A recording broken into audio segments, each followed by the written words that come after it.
Welcome back to another episode of Georgia Sports Nation. We got some more Hawks and Braves content on the way for you guys tonight. We're going to be discussing the 117-126 loss to the Thunder early in the week. Hawks just really couldn't shoot in the first half, and a really bad third quarter just sunk our chances to win in that game. And we're going to recap the win last night in Mexico City against the Orlando Magic. What a game that was. Trey goes for 40. And what a finish to that game. DeJounte Murray with the game-winning three from the corner. So that was a really exciting game. I'm still getting the echo. But and then we also got a lot of Braves news to talk about. Unfortunately, the Braves lost Ron Washington and Eric Young Sr. to the Angels. Ron Washington is going to be the head coach. That's a rough loss to the Braves. So we're going to talk a little bit about that, as well as the team options that were taken. Charlie Morton is back with the Braves, but Eddie Rosario, Kirby Yates, and Brad Hand's options were not picked up. They are free agents now. So we're going to be discussing that a little bit at the end of the show. Without further ado, let's get into this Thunder game. Mike, if you saw the Thunder game, what stood out to you as far as, especially in that first half? Were we just like missing shots, or did you feel like our shot selection, overall ball movement, player movement wasn't there? Do you hear me? Yeah. Hopefully hopefully it sounds better. Yeah. But all right. So, what was it? This past game, or was the Thunder game? To be honest, I don't have a problem with the shot selection. I think for one, this is the Hawks. The Hawks they're going to take bad shots, they're going to take good shots. So much like Quinn Snyder always says, like, just keep shooting. Some's going to hit, you're going to miss and you're going to hit some, but I like that they stay aggressive. So I don't have a problem with the shot selection. Yeah, I agree, especially and at the first half. I mean, we were getting great looks, but if you look at the box score, I mean, we ended up scoring 117 points with a 22-point quarter in the second quarter. Like, if you look at the box score across the board for the Hawks, DeAndre Hunter 2 for 13, Jalen Johnson 6 for 15, Capella 2 for 5, Trae Young 5 for 18, DeJounte Murray 7 for 16, Okongwu 3 for 8.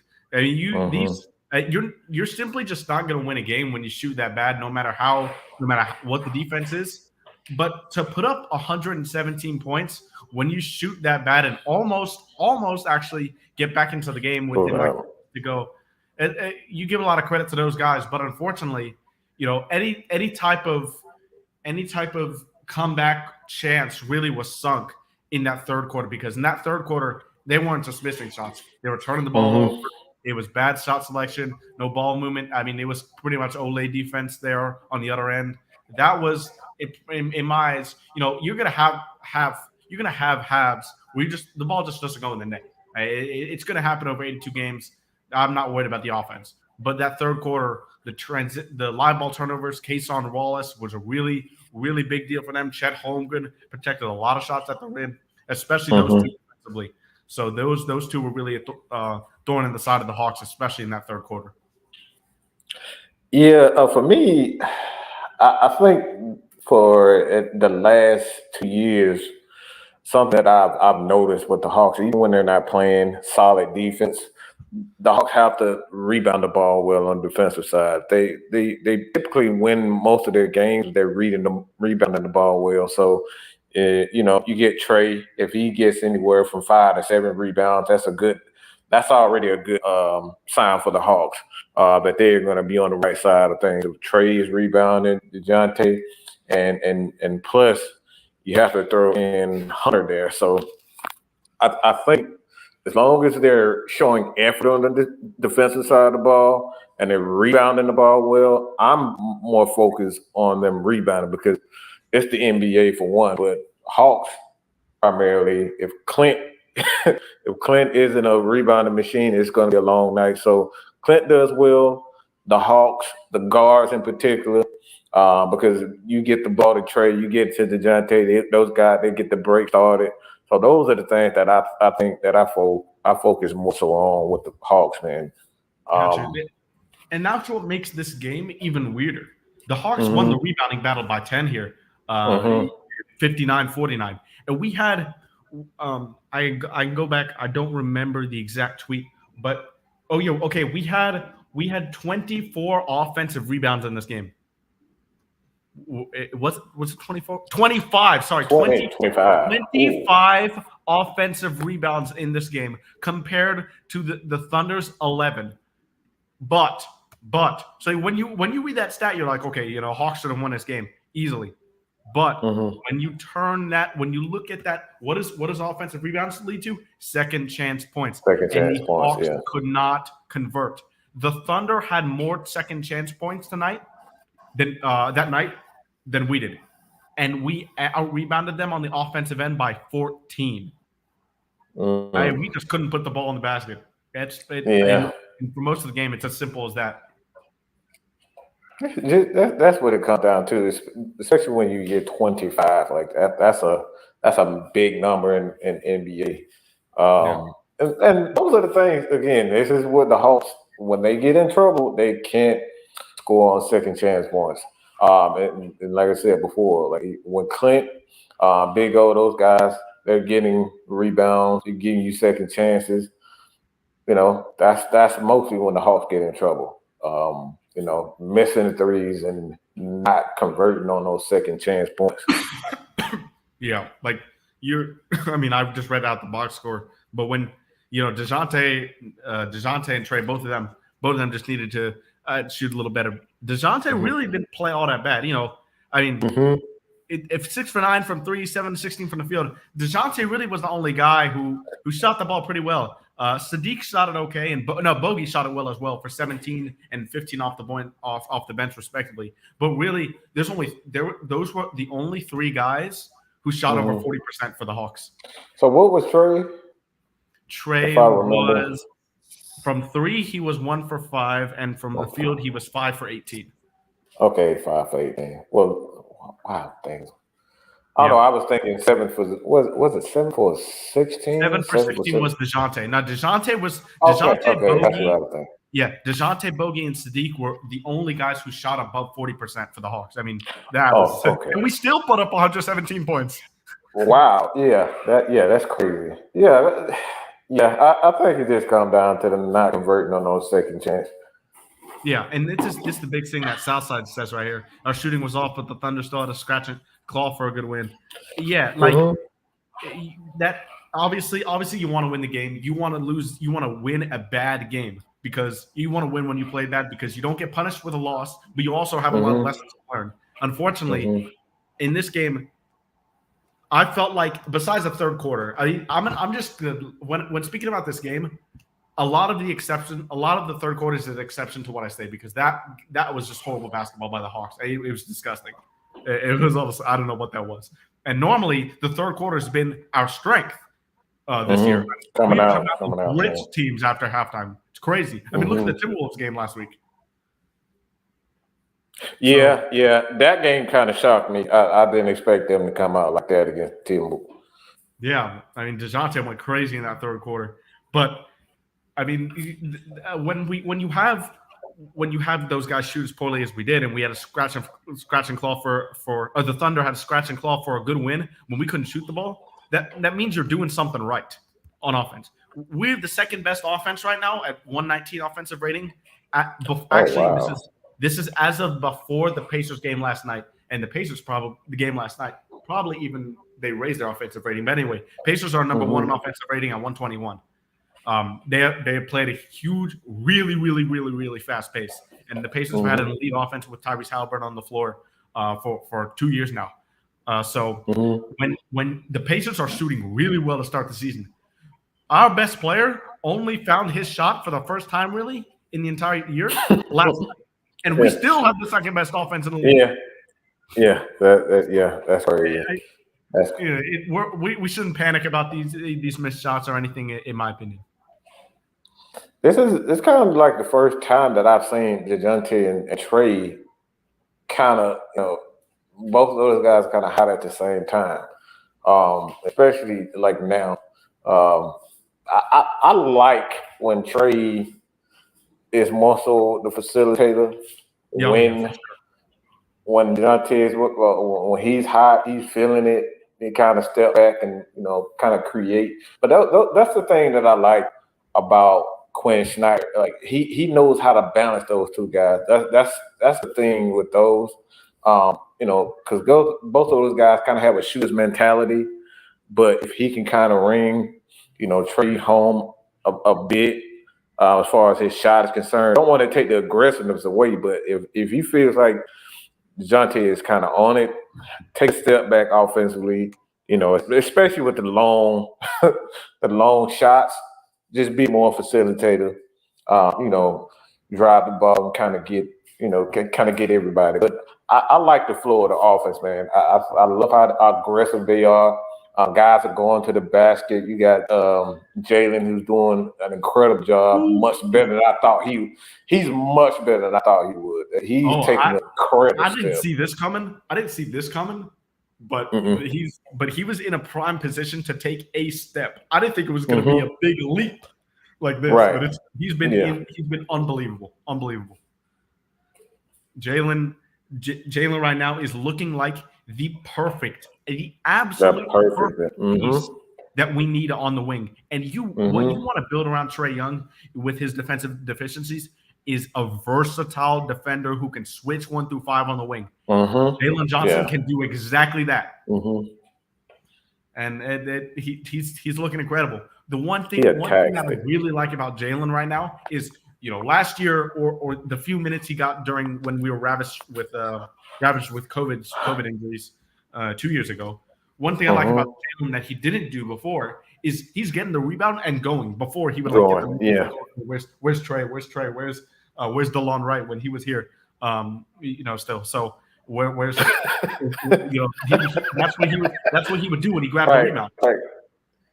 But now he's grabbing the rebound and going. And Glenn Willis mentioned this before the season started, but he said Clint Capella and Onyeka might have to sacrifice some rebounds so Jalen can get it and get into the offense faster. And I really like that. I think they've taken to that. I'm not going to say don't get the rebound, let Jalen do it, because obviously Capella and Okongwu are both better rebounds than Jalen. But I really like how he's being aggressive on the boards, and hey, double last night, so that was huge. What else in this Thunder game? I'll talk a little bit about the Thunder here. And Chet Holmgren, he didn't really have the best stat line. 16 points, 12 rebounds, 3 blocks. That's a pretty good game. 4 for 14 from the field though. But if you watch that game, he impacted so many shots that he didn't block. This dude's going to be a monster. He really is. He's a really good shot blocker, and the Thunder are definitely cooking there. Josh Giddey's the only person in my mind in their starting lineup that kind of feels out of place, because when you have Shea on the ball as much as they do, and Josh Giddey really isn't that good of a three-point shooter, I think Eson Wallace, the rookie out of Kentucky, might be better suited for that team, and they may explore trading Josh Giddey in the future. That's my hot take for the Thunder. Oh wow, that's my hot trading. take. Oh wow, yeah. Like for the Thunder, I think obviously they have guys that are just like you said, gritty. But those guys are kind of gritty. They hustle. And, they play basketball the right way. So I think, they have to find a guy that is complete opposite of them, especially offensively, a little bit more aggressive, and just also the mindset than anything. But, like, if you look at the Thunder in past histories, they had guys that were gritty, but those guys were offensively minded. So I like where they're going. Keep it, but I think they have to have one guy that, all right, we know he's the offensive guy that's going to be aggressive, going to take those shots and not run from the moment. Shea not running from the moment. I think Shea's that guy. I think Shea's that guy. He's been unbelievable. I didn't see this coming. I thought he would be a good player. I didn't see superstar in him, but he might be that. He might be good. Hey, this is the NBA. Look, guys get confidence, man. You just never know what it's going because you have guys like to be honest, I never thought Giannis was going to be this big, this good of a player. Just watching him early in his career, I thought he would be a good player and a good athlete. But to see how aggressive he has become, it's like, yeah, you just never know what guys will come. How guys going to develop. And a crazy development in this game was the day before the Thunder listed Shea out, and there was rumors of him hyperextending his knee. And so I was like, okay, Shea's going to be out. Dang, they're probably going to start Case on Wallace. I wanted to see Shea versus Trey. It's one of those matchups. Obviously, Shea won the matchup, but it was interesting because he's listed out on Friday. I don't know when this game took place. Actually, the exact day, but Shea was listed out the day before. You go into the morning of the game, Shea's questionable. You're like, wow, he was listed as out. Now he's up to go to questionable. Okay, that sometimes happens. Then he goes to probable. Then he plays, and the Thunder The Thunder confirmed that he was out with a hyperextended knee, and then he proceeds to drop 30 points on 11 of 20 shooting, 3 of 7 from 3-point range, adding 6 assists and 8 rebounds. What in the hell did they give him for him to be able to? On a hyperextended knee. On a hyperextended knee. Right. Yeah, that doesn't sound right to me. That's fact. That's fact. Both trades. I think Paul George is really underappreciated by a lot of people. Like, I'm not saying like the South Side, you're saying this, but in general, I think this is win-win trade. The Clippers wanted to win now. The Thunder didn't. The Thunder got a superstar. The Clippers got theirs. So I mean, for me, it's a win-win trade. But the Clippers haven't been healthy. So we'll see how that goes. We'll definitely see how that goes. But on to last night's game, because this game was crazy. And I'm gonna start off by saying this before we talk about the ins and outs of the game. That might have been, definitely was the worst officiated game I've seen this season by far. It was stratospheres different than any other game I've watched this season. It was disgusting. This is an NBA game in Mexico City where you have a ton of new fans watching these guys, fans that you want to get invested in the NBA. Adam Silver, I'm talking to you. And the refs call 49 fouls. 49 fouls? In a 2 hour and 45-minute game. I felt like I was watching a pitching duel, 1-0 of Game 7 of the World Series, bro. That's how long that game was. It was unbelievable. 49 fouls? I'm pretty sure it was 39 fouls. Let me double check that real quick. Good God. 25 for the Hawks and 24 for 49 fouls. Wow. That is crazy. Yeah, wow. How the hell do you even play? Every time down the floor it was whistle. It was just, but it was still. I mean, if we go into the ins and outs of this game, I mean, this is a gutsy win for the Hawks. When Trae Young had it really going in that first half, and we'll get to him a bit later. But in the fourth quarter, the Hawks were down by 10. Win probability was like almost 90% for the Magic, as they were up 11 with like 6.5 to go. But man, this guy has consistently done this throughout his time here. Bogdan Bogdanović. Fourth quarter bogey is a real thing. It's a real thing. Yeah. I think bogey.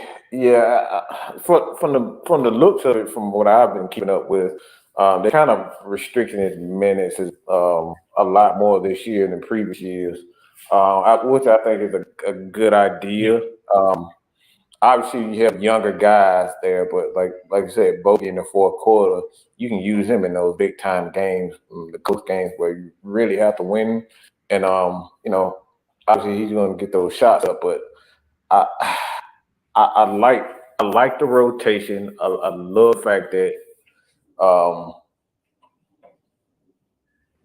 this for whatever reason, I don't know if I want your take on this, but Trey just looks a lot more comfortable. It doesn't look like he's taking wild, crazy shots. Of course, he's gonna take some shots, but like it does, he looks a lot more comfortable in the offense as far as where what he wants to do, and where he's getting his shots from, and where he's setting guys up.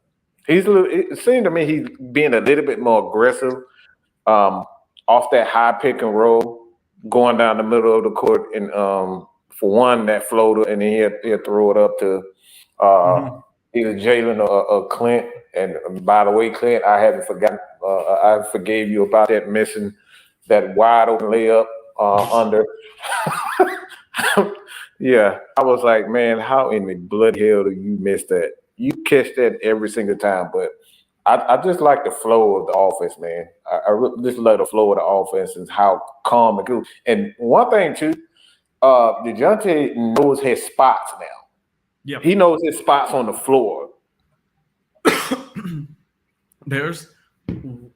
Speaking of DeJounte, the shot he hit. The shot he hit in that far corner to give the Hawks the lead with 30 seconds left, incredible shot. What a pass by Trey to find him. And if you look at that play, Trey actually fakes the pass to get DeJounte's defender to cut in to help on the roll. And that fake pass allowed him to swing the ball around it, and get DeJounte to the corner. I mean, the little intricacies of the game that Trey knows is just insane. But the biggest thing that I want to show from that happened to DeJounte Murray is a tweet by Kevin Chouinard last night. This was hilarious. I think you know what I'm going to show, right? Yeah. Look at this. Look at this. DeJounte Murray made this layup. DeJounte Murray made this layup. Left hand off the high glass over the 6'11" Mo Wagner. Yeah, that's crazy. And getting whacked, clotheslined in the mouth. This is just like unbelievable stuff from the referees last night. And it wasn't even biased towards the Magic. I think the Magic was just benefit more the calls, but both sides, man. Oh my gosh. But it's so many fouls. Nobody can stay on the floor. DeAndre Hunter, foul trouble. Onyeka Okongwu, foul trouble. And these for the Magic, Goga Bitadze, foul trouble. I'm going through the stat sheet now. Paolo Banchero, 4 fouls. Jalen Suggs, 5 fouls. I mean, there's so many people in foul trouble. That's not what you want to see in the Mexico City game. Why would you want to do that? You're supposed to put on a show for these guys. Let these guys see a show. We don't want to see 49 fouls in a game. 49 fouls in a game. And you're trying to put this into what? What are they trying to do? Are they trying to, get a franchise there? Like, what's the point of going back? They were exploring it, but mostly it's for international engagement. More people who generally don't get to watch the best basketball players in the world go at it. And they got the opportunity to do it last night. Yeah, because I was about to say, because I thought they were trying to put bring back Seattle. So yeah, that's interesting. But yeah, man, this is a good point too. I'll get to this in a second.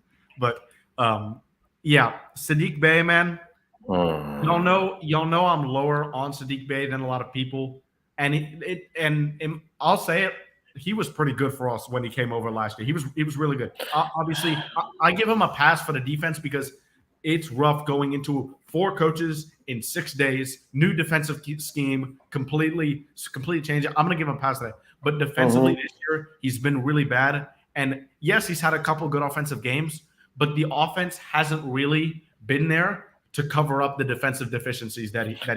The effort what I see from him defensively. I don't really think it's effort. I don't think it's effort. Just for me, he's just not a good defender. It's kind of similar to AJ Griffin, what we've seen so far. They're just not good defenders right now. It's the rotation. The rotations aren't there. Yeah. Like he gets lost on his man a lot. And when you have Base struggling like he was last night, I think you need to pour more minutes into Jalen Johnson, especially with DeAndre Hunter in foul trouble, because Hunter's our best defender. He had Paolo. He had Franz in prison the entire night when he was guarding him. Franz Wagner only ended up in this game 5 for 12 with 12 points. I mean, DeAndre Hunter was clamping him. Yeah, I like Sadiq. He's a funny guy. Like even offensively, he's kind of streaky. So I think that's the thing with him. You got to kind of feel him out during the course of the game, see where he is, kind of, tweak your rotations a bit. But I was hoping for Griffin to kind of develop a lot faster than what we've seen so far. But yeah, the 3-point shot. Yeah, the 3-point shot. Like I said, it's been funny with the 3-point shot for the Hawks this year. So, yeah, it's still early, and I think they had the Hawks ranked 3rd last time I saw. And what was it? In the East. In the East, where they ranked the Hawks were ranked 3rd. Okay, they ranked 3rd. So, yeah. It's early, man. I think the Hawks will be fine. Bay will be fine. Sadiq, he'll be fine. AJ, still the jury's out on him, but for the most part, and I just like where they're at a good place. I think they're at a good place, man. Yeah, and I know we buried the lead a bit here, but let's talk about Trae Young because he finally found his shot in that first half. And I want to say something that I found a lot last night. And when I went on We Talk Hawks TV, shout out to Damon and We Talk Hawks TV. But when I went on there last night, a lot of people were talking about, man, Trae Young. Oh my God, 33-point first half, great, but he was 3 for 13 in the second half. He's got to be better. But let me say something about that. He had a 40-point game first of all, and yeah, but a 40-point game is amazing, right? That's 40. Right. 40 and 41 and 8 with 3 steals. With 3 steals and only 3 turnovers. That's great game. Win, man. Great game from Trae. But people got to realize it is really, really, really difficult to put together 2 halves like Trae did in the first half in one NBA game. For example, you've seen it so far this game. Paul George against the Nets a couple nights ago. He had 23 in the first half. He ended up with 29 points. Zach LaVine, he dropped 51 against the Pistons in the third or fourth game of the season for the Bulls. I don't remember. But he had 32 in the first half. I mean, obviously 19 in the second half is still good, but he wasn't nearly as efficient. Like a lot of these games, and this is why you rarely see 60, 70, 80-point games. Even 50-point games are rare, but they're not that rare. But this is why you don't see much above 50, because it takes so much to put together 2 elite halves of basketball, and that means shot variance has to be good throughout all 4 quarters. And people are just going to miss shots. It happens. It's the NBA. So when you have a guy who scores 40 points and 33 in the first half, it doesn't matter if he scores 8 points in the first quarter, 8 points in the second, 8 points in the third, so on and so forth. It doesn't matter. When you score 40 points in the game, 8 assists, 3 turnovers, and 3 steals, that's a good game. That's my take on it. But, I mean, it's 40 points, but I've been in these Hawks groups for the most part. I have no idea why everybody is so down on Trae. He was always never going to see. He's going look. He's for one. I wouldn't necessarily categorize him as a street shooter, but he's a shooter. Sometimes games where you have to shoot 30, 40 shots to finally get to get 20, 25 points. That's the type of guy you're going to get with Trae. That's the type of guy he is. When he's on, man. It's like he's Trae, right? He's going to get guys involved, and he's going to take shots that's questionable, but you want him aggressive. That's the thing. The Hawks are at their best when Trae is aggressive. He's not aggressive. He's hesitant, as we've seen against Miami, especially for whatever reason with Miami. He's not as aggressive. Like I said, I love Trae being aggressive. Hawks fans just need to chill, man. You're never going to find another guy like this. He's a once in a lifetime. He's a generational talent, and you just gotta look. That's why you got teammates. You have guys on the bench. You have guys, that's there to help him up, and that's why you have Dejounte. Sometimes you're gonna get those, those shooting nights, and Dejounte just have to figure out, how to coexist with him. Yeah. That's a good point. Trey, Trey overall, felt like the first game where Trey really broke out and found his rhythm. Really good He to see. hadn't had a 40-point in a while. Yeah, I'm just thinking about him. He hadn't reached the 30-point mark this season. Oh, wow. Okay. Yeah, because he's been, and the shots that Trey was missing so far this year, they're the type of shots that you think he will make. He will make. Like he's missing a lot of floaters. He's missing a lot of mid-rangers. One of his best shots off the dribble. And the three-pointer, granted, I'll admit this. I don't think, and I hope he proves me wrong, but I don't think we'll ever see Trey get back to the efficiency he was in 2021. I just don't think he's the type of player to do that. But he's going to be way better than he has been. Way better. Yeah. Like I said, Trey is a street shooter for me. He's a shooter. He can get his own shot before the three ball. He's a street shooter. When he's on, he's on. But like for the most part, he's going to create his own shots. He's going to get easy shots. That's what I like most of it.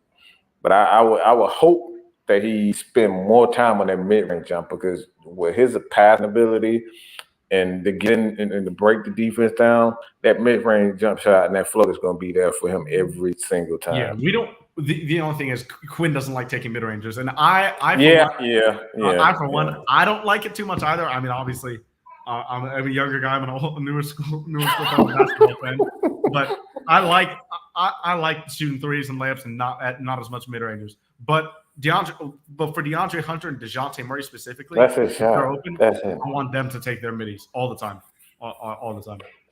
But it's the moment. It's whatever the moment is. Because sometimes the mid-range jump shot, especially for certain guys like Trey, where you know the defense for the most part is going to collapse on you. So the mid-range jump shot is not going to be there a lot.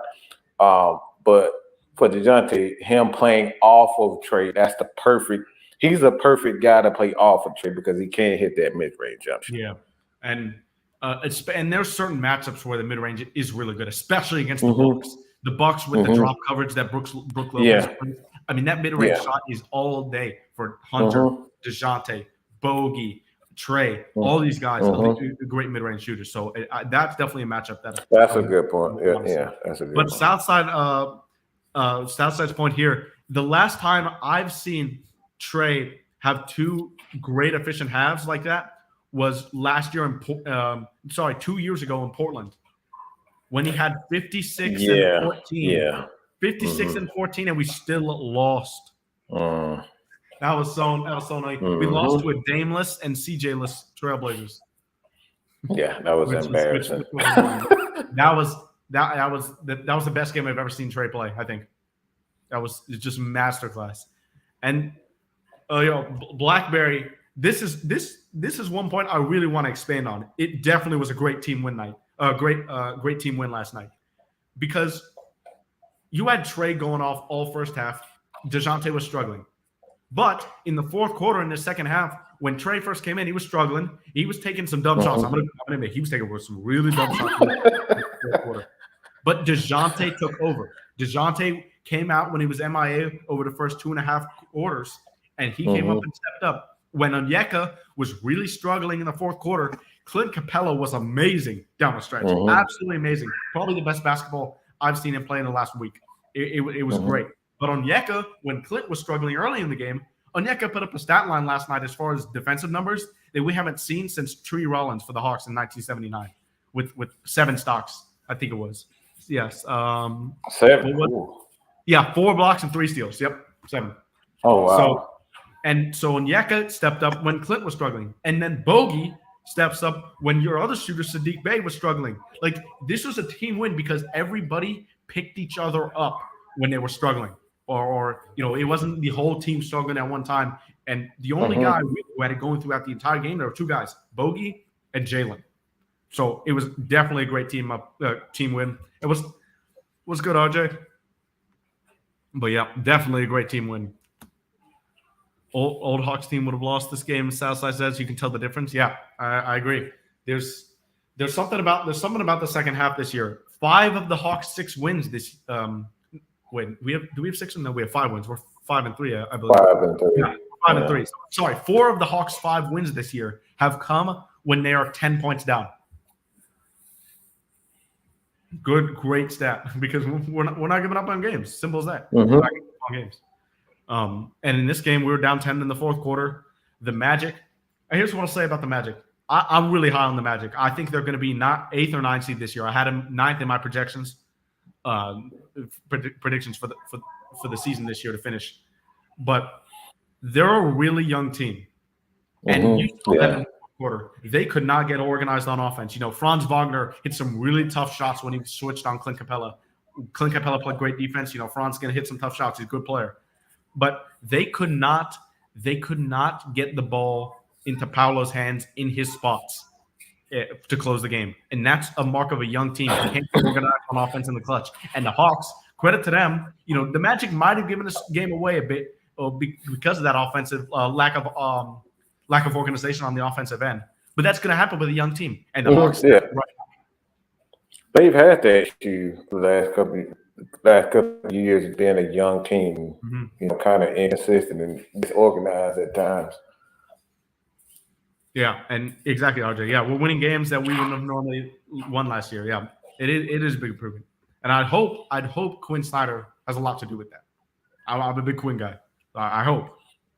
Hey, I like the way. Again, I just like the way offensively they're much more organized and they're confident in where they need to be. Yeah, and what they expect from them. That's the biggest thing. They know what to expect. That's the thing with them. They know what Quinn wants them to do, where they need to be, their roles, where to be. As far as defensively, like I said, I love that they're confident, much more confident, because last couple of years you knew where Clint, you knew where, for the most part, the starters, but the bench guys, I think the bench guys are really buying into. Yeah, they really buying into the scheme, the system. So I don't know the exact number, but through 3 games when I checked it, we had a top 5 bench as far as offensive rating. But I don't know. Our bench is really good. I mean, Onyeka Okongwu, Bogdan Bogdanovic, Sadiq Bey can start for a lot of teams.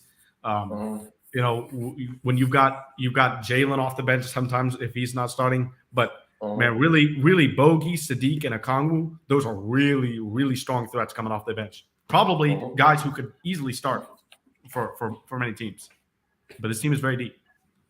And the last thing I want to talk about, specifically relating to the Magic and other teams we faced this year. So, Minnesota, the New York Knicks, and the Orlando Magic are all top 5 in defensive rating so far this year. And I want to talk about something. I use defensive rating and offensive rating a lot, but there are team stats. In my opinion, that's a good stat. But when you use offensive rating or defensive rating for a specific player, in my opinion, all logic goes out the window. I think it's a terrible stat for individual. It's horrible. I break out in hives anytime people use it. It's terrible. It's terrible. But I hate the first those guys who are top 5 in defense. The Hawks have all given them over 120 points, at least 120. That's how elite the All Hawks offense has been, and we still are not hitting. And Trey is still not hitting the type of shots he normally hits, especially floaters. So we're just going to get better on offense. We just need the defense to catch up a little bit now. I was a little bit disappointed in the defensive, not the defensive effort per se, but just we just lost coverages. It just wasn't a great defensive night because the Magic aren't a great offensive team. We just really couldn't stop them from getting to the paint. Yeah. But yeah, that's what I'll have to say for this game. Any last thoughts before we preview the Heat game tomorrow for a little bit? No, just like I said, I love where the Hawks are right now. Like I said, they're a lot more confident in the system. This year 2 going into year 2 with him. So, like I said, I like where they are. I love the fact that Murray is kind of finding his spots on the team. But I think if anybody's going to be the X factor, man, I still think that is 2 guys, that Jalen and that's DeAndre. If DeAndre can consistently do what he does And the defense he's been playing to start And this the year decent, is yeah, so elite. he's oh boy, this Hawks team is going to be. They're going to be a contender because I know a lot of people are looking at Milwaukee, and other teams, but Boston, oh, especially Boston, they're always going to be there. But yeah, the Hawks are going to be one of those teams. Like, look, don't count them out because I think they have, especially offensively, we know that. Yeah, we that know they we can score with anybody. with anybody. So they continue to play with effort and play with heart on defense. This Hawks team is going to surprise a lot of people. Yeah, I hope so. But now we face the Heat. The Heat tomorrow.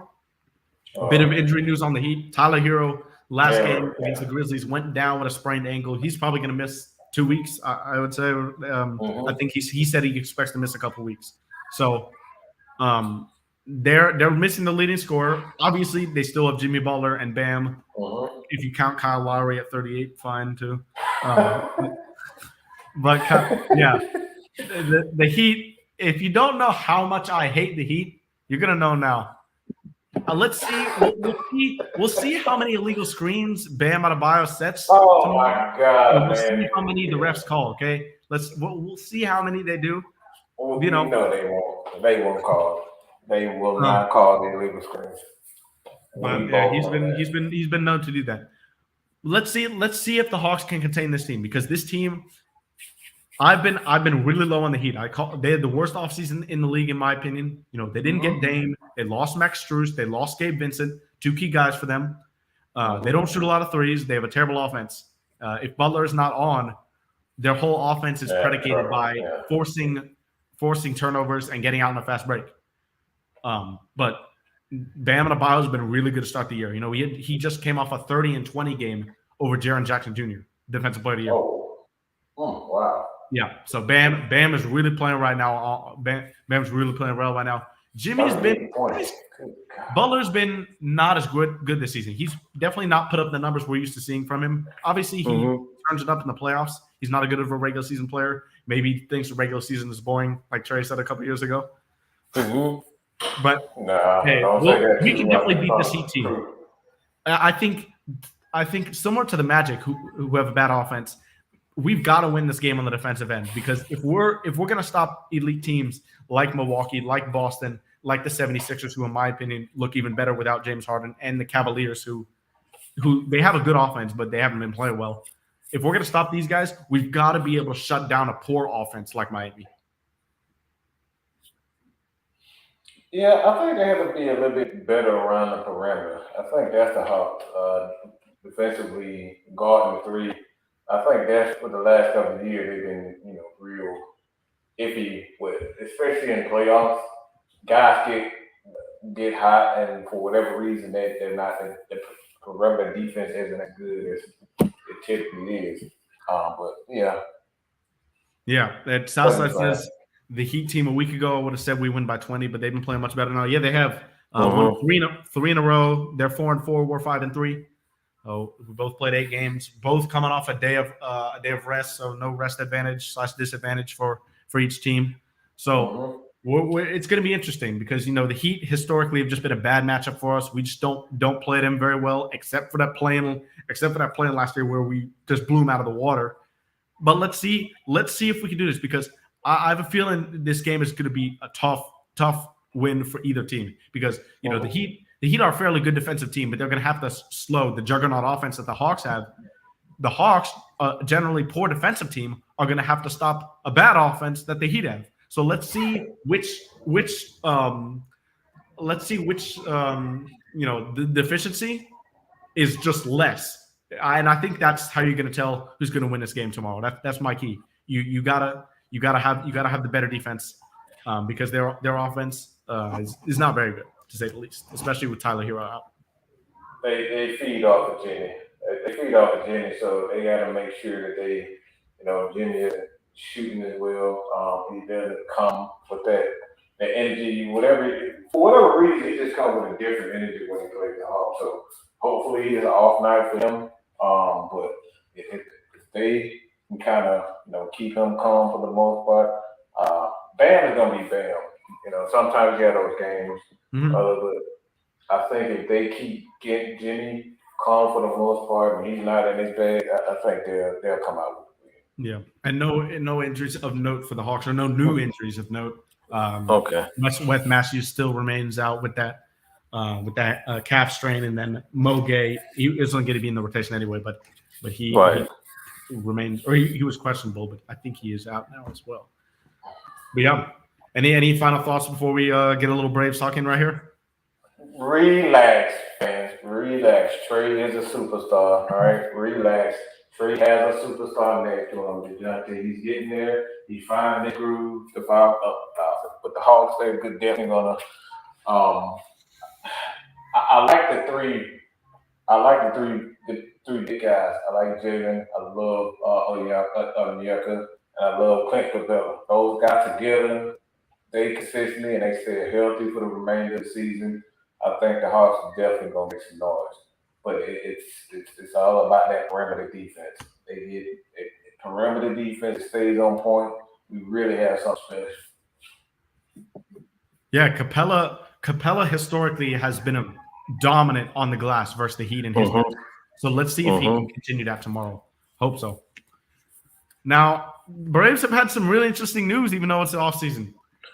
This is probably the most disappointing news of the offseason. This is there. I'm happy for Ron Washington. Got another managerial chance. But really, going to the Angels, he could have gone to the Astros 2 years ago and probably won a championship. You know, Dusty Baker obviously got a championship. Happy for him. Great guy, too.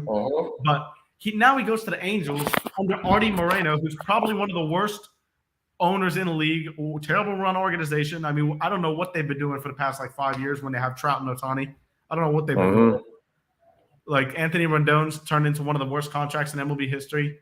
They never have any pitching. Their bullpen's all right, but they have to find a way. And Ohtani's probably gone. I'm thinking so. If anybody can convince Ohtani to stay, though, it would be Ron Washington. It's Ron. It would be Ron Washington. But man, this is going to be a tough loss, especially for Ozzy. Yeah, I definitely didn't want to see him leave. I was hoping he would stay, but being that he wanted, that was pretty much the only thing that he wanted to be, opportunity to be a manager. So, congratulations for him that. But yeah, it's going to be different seeing him, not seeing EY on the first base side of things, and obviously him the third. So it's going to be different. I think you'll probably see Matt Tuiasosopo from Gwinnett come up to be the first third base coach. We saw that a couple times when Ron Washington wasn't the third base coach. But we do definitely need to look for a new first base coach. And immediately, former Braves come to mind when you're seeing this. David Ross I don't know if he'll take a base coach job, but he was manager for the Cubs. Obviously, the Cubs gave Craig Counsell a ton of money. Gosh. And they love doing that. He's out of a job now too. So David Ross comes to mind. Eric Hinsky is another guy from the Cubs staff that comes to mind. Brave. So those two guys, I'm sure this Brave staff can look to do their due diligence and see because we got to get, because a first base coach and a third base coach, a lot of guys get used to their tendencies when they've been under them for a while. It's going to be a big adjustment. There's no replacing Juan Washington. There just really isn't. So it's going to be an adjustment, and an unfortunate adjustment, but really happy for Ron because he definitely deserved another chance. He's just a good dude, man. He's just a lovable good dude. Just a lovable good dude, man. Yeah, one of the best guys in baseball for sure. Similar to Dusty Baker for me, 100%. Both of them. But let's get to more talking of the players, man. Charlie Morton is back, $20 million. He's going to be 40 years old towards the beginning of the season. I know that, but the season he had last year, the stability you need in the Braves rotation after Fried and Strider, and who knows, Fried, we don't have we have no extension done with Fried. He's a free agent after this season. Who knows if the Braves will explore trading him? In my opinion, I think that's a terrible move because the Braves are a complete win-now team. Why would you sell at the deadline if you're a win-now team? But you can risk losing Max Fried in free agency. if that's the case, if you're thinking of those two options. But in my opinion, you really need to re-sign Max Fried or extend Max Fried. That is the number one priority for me this season, extending Max Fried. But Charlie Morton, man, what did you think of the decision to bring him back for $20 million? You need that solid veteran on the staff, and especially with this Brave team in win now mode. So I think the best bet. What's good, Devon? We talk Rocks TV in the building. Excuse me, but yeah, I like that. I always have to have that veteran there. But like, as far as Charlie, how much did they say? How much they bringing him back? They just 20 million. 20 million. Ooh, yeah, that's a good number. He's a solid guy. I think didn't he have like an injury or something? Yeah, he did. Going down. He was injured. That's why he couldn't start in the NLDS in Game 3. Okay. But overall last year, he was a workhorse. He never got injured at 39 years old. He was almost consistent starter throughout the entire season as far as health goes. Yeah, I like that move to bring him back. Charlie's always been one of those fan favorites to begin, so I like that. Yeah, in my opinion, it was a good move. And now $20 million, you can say it was a lot of money, and I won't argue against it. But in my opinion, it was a needed move still. You're in win now mode. You need those guys that just knows how to pitch their way out of things, especially when their stuff is not as good. Especially Strider, we need him to kind of take it to that level, to know how to pitch himself out of jams, and that's what you're gonna get from Charlie. He knows how to pitch himself. He knows how to slow the tempo down. He knows how to collect himself. He knows how to, for one, the biggest thing, just knows how to take care of himself during the course of the season. Mm-hmm. Yeah, health is a big thing. But on the opposite side, the Braves declined the options of Eddie Rosario, Kirby Yates, and Brad Hand. All three of those guys electing. Not electing. The Braves forced them into free agency, but declining their options. Any surprises here to me? For me, there wasn't any. Or any surprises? No. For me, there wasn't. Eddie Rosario, he had his magic the first year, but that's kind of worn out. And just bring up some other guys, give other guys opportunity. Yeah, the Braves are definitely going to look for a left fielder this season, and the payroll is going up. Alex and payroll. Yeah, I thought about that. So I know immediately left fielders that come to mind. 250. I think you say like 250 million, something like that. I don't know. We'll see, because the Braves are racking up in the dollars in terms of attendance, battery, everything. Like, I mean, we're getting to the point, so we got to use it immediately. The names for me that come to mind to replace in left field for Eddie, you got guys like Jorge Soler, obviously number one that comes to mind. Lourdes Gurriel, Teoscar Hernandez as well as another name that comes to mind for left field. Adam Duvall. Duvall. Is he a free agent?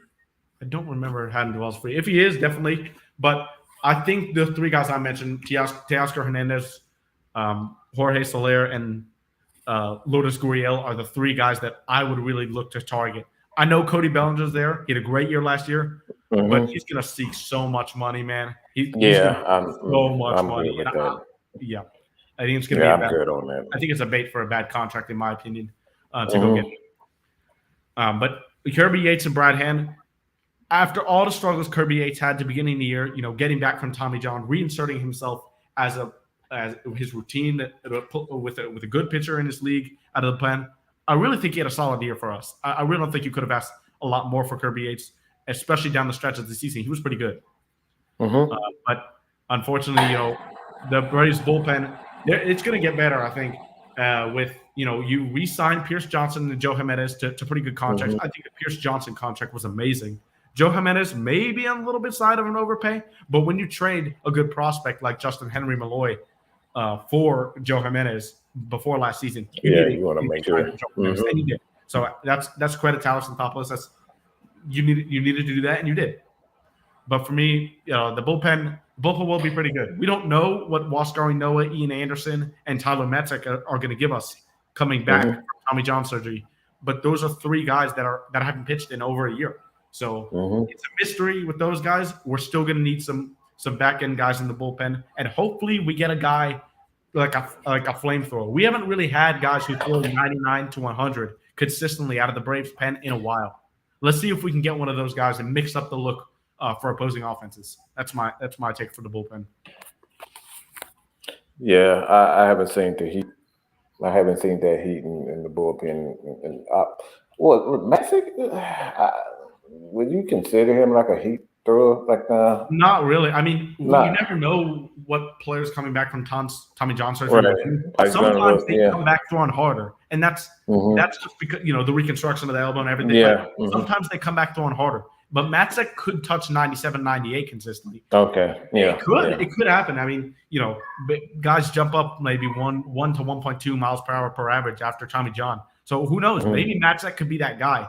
But after not pitching for a year, you never know what you're going to get. So we definitely, I think, will need some stability in that bullpen before spring training starts. But yeah, any final thoughts before we wrap it up there? No, that's it, man. I'm still kind of upset about that Bryce crap.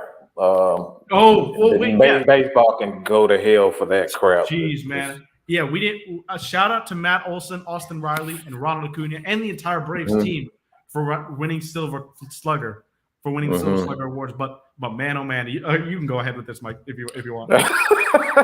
This is just I saw that. I saw the numbers and I was like, "Are you freaking kidding me?" This is BS. Like this, that was disgusting. And this is the part of sports that I hate, and this is why people hate Bryce Harper, because he gets so much love for just doing the average. The absolute average. All right. Yeah, it's okay. And yeah, you were popular. And yeah, you have your moments and during the season and even in the playoffs. But still, like, come on, dude. Like that he had a great year, and to do him like that for Bryce Harper, come on, man. That was just disgusting. I was actually shocked by that. But this is what happens when you have a team like the Braves, man, and you're unfortunately you playing with a teammate like Ronald Acuna, and a lot of guys, I won't say most guys, but a lot of people in baseball just don't like Ronald Acuna, and the Braves is how they do things. So, Ronald Acuna did win the Silver Slugger. Yeah, I'm just saying, it's just like the Braves have a certain an image. I'll just say that they have a certain image. Yeah, those are numbers right there. But look at these numbers, man. This is that robbery. How 40 homer, 100 RBI season. Whoa, stolen bases. Okay, batting average. Batting average is not that's what matters. That's not much. But man, oh man, OPS plus not that big of a difference. Slugging, Ozuna has it all the way. On base percentage is pretty close. Batting average batting average of 274 when you hit 40 homers and 100 RBIs is elite.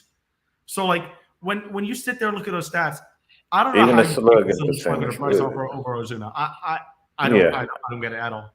But this had to be political, man. I have no other words for this. But Ozuna got robbed for Silver Slugger. He should have been in it too. Just disgusting stuff. But yeah, man. With that being said, we'll end it right there. Thanks for tuning in, guys, to another episode of Georgia Sports Nation. Appreciate you, Mike, hopping on for sure. No problem, Mike. And then we will see you guys next week, 6:00 p.m. Eastern. If you're on YouTube, don't forget to like, comment, subscribe, and we'll see you guys next time. Peace.